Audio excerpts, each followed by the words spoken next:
చాలా చక్కగా పూర్వమంత్రాలతో సహా అద్భుతంగా పఠించాము. అమ్మవారి అనుగ్రహం అందరిపైన ఉండాలని. ఇప్పుడు విజయదుర్గ అమ్మవారి దండకాన్ని అందరూ కూడా మళ్ళీ అలాగే భక్తి శ్రద్ధలతో చెప్తామా. శ్రీ ఆదిపరాశక్తికి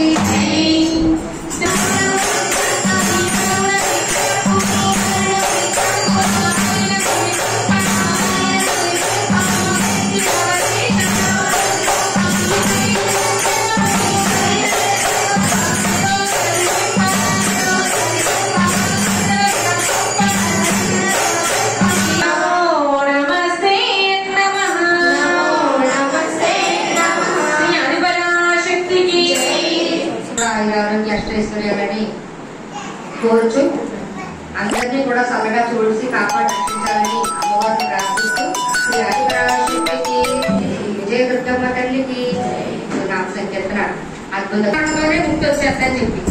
కానీ ఇప్పుడు మరి ప్రత్యేకించి చిన్ని, పన్ను, పండు, జున్ను, మున్ను ఈ పేర్లు పెట్టుకుంటున్నారు. అందుకని ఇప్పుడు ఎలా చూసినా ఆ పేర్లకి అర్థం లేదు. అసలు పేరుని బట్టి పవర్ వస్తున్నాయి. అందుకని ఆ పేరుకి అర్థం లేదు. మంచి పేరుతో పిలుచుకుంటే బాగుంటుంది అనుకున్నారు పెట్టారు. కాబట్టి సత్సంగంలో ఉన్న భగవన్ నామస్మరణ చేద్దాం.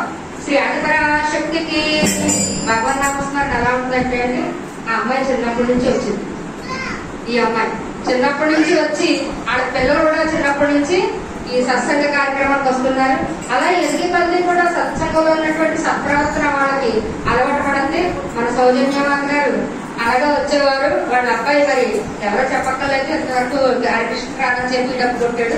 హరికృష్ణ వచ్చాక అది కొట్టడం మొదలెట్టాడు. అలా భగవన్ నామస్మరణ దైవ సంపద కలుగుతుంది. కాబట్టి ఇప్పుడు నామ సంకీర్తన చేద్దాం.